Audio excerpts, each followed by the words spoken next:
ట్రైలర్తోనే కాస్త విషయమున్న సినిమాగా పేరు తెచ్చుకున్న పిండం సినిమా ఈరోజు విడుదలవుతుంది. సాయి కిరణ్ దైదా దర్శకత్వం వహించిన ఈ సినిమాలో శ్రీరామ్ హీరోగా నటించాడు. ఆంటోనీ శ్రీరామ్ తన భార్య మేరీ ఖుషీ రవి, తల్లి సూరమ్మ, ఇద్దరు కూతుర్లు సోఫియా తారాతో కలిసి కొత్తగా కొన్న ఒక ఇంట్లో దిగుతారు. అక్కడి నుండి వారికి ఆ ఇంట్లో వింత వింత అనుభవాలు ఎదురవుతాయి.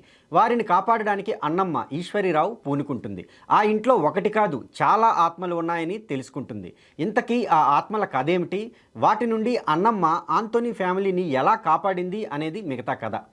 సినిమా మొదలుపెట్టిన దగ్గర నుండి సబ్జెక్టు నుండి డీవియేషన్ అనేది లేకుండా సాగుతుంది. ఫస్ట్ హాఫ్ మొత్తం చాలా గ్రిప్పింగ్గా సాగుతుంది. భయం గొలిపే సన్నివేశాలు అయితే చాలానే ఉన్నాయి. సినిమా మొత్తం ఒకే ఇంట్లో తీశారు.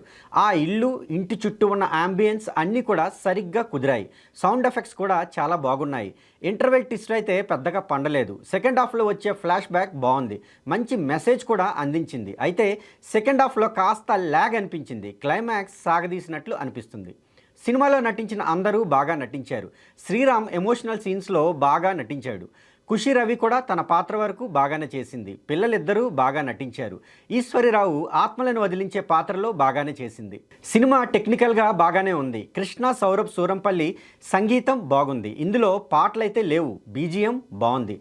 సతీష్ మనోహర్ ఫోటోగ్రఫీ కూడా బాగుంది. సాయి కిరణ్ దైదా కొత్త డైరెక్టర్ అయినా ప్రేక్షకులను భయపట్టడంలో సఫలీకృతం అయ్యాడు. హారర్ సినిమాలు నచ్చేవారు తప్పకుండా చూడాల్సిన చిత్రం ఇది.